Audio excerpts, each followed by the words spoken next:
my story in terms of job creation, and the reason I'm running for governor is that I've been doing it since I was 23 years old. Meeting at payroll, my story is not unlike many of you in this room.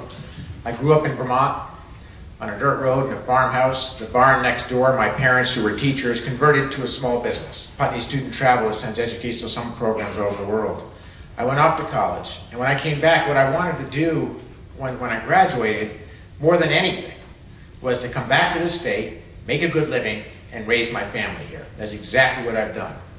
I brought my little brother back, we teamed up, we did it together, we made some good decisions, and I want more Vermonters to be able to have exactly that kind of economic opportunity.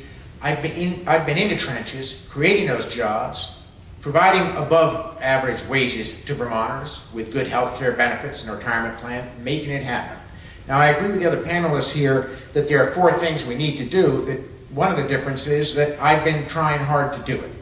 Broadband is the electricity of our age. We've got to get it to every dirt mile. We all, to the end of every dirt road. We agree with that. Second, credit. The difference between risk capital, so our business can grow, is critical to Vermont's job growth. Third is retraining our existing workforce for 21st century jobs, and we're investing the money right now to do that in the jobs bill that we just passed. And finally, a salesperson. As I mentioned earlier, listen, I have never sold my product by telling folks how lousy it is. And that's what the Douglas Doobie team does every single day, to everyone that will listen. We've got the most loyal workforce in the country, the best quality of life, the most resourceful entrepreneurs, and a great future. So let's sell it. But what this governor has to understand is, where are those jobs going to come from? And I go back to what I said earlier, but it's really important to understand it's all about the harvesting of economic opportunity as we get off of oil, and Vermont getting a piece of that action. And we can do it this time. We pretty much missed the tech boom in Vermont. We didn't get much from it. Frankly, we didn't get much from the Industrial Revolution. I believe that as we get off of oil and move to new resources, new energy supplies, that there's going to be a huge economic boom and we can get a piece of that.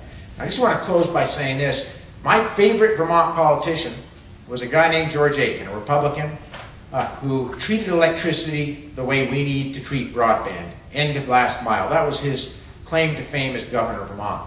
And he said this back when he was moving from the governorship to the United States Senate seat that is now held by Bernie Sanders. He gave a speech to the legislature.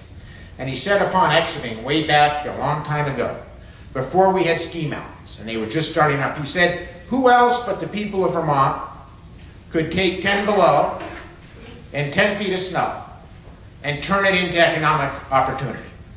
And guess what? That's exactly what we've done. But if you listen to the concerned scientists, they'll tell you that Vermont's going to have New Jersey's climate in 15 years. And we won't be making money from snow on mountains or from what we're doing right now, tapping maple trees. So we have a bright future. This governor's job is going to be able to harvest some of those economic opportunities so that you can have the same experience I've had, a great job to raise your families in Vermont. I believe I have both the experience and the vision to take us there. Thanks.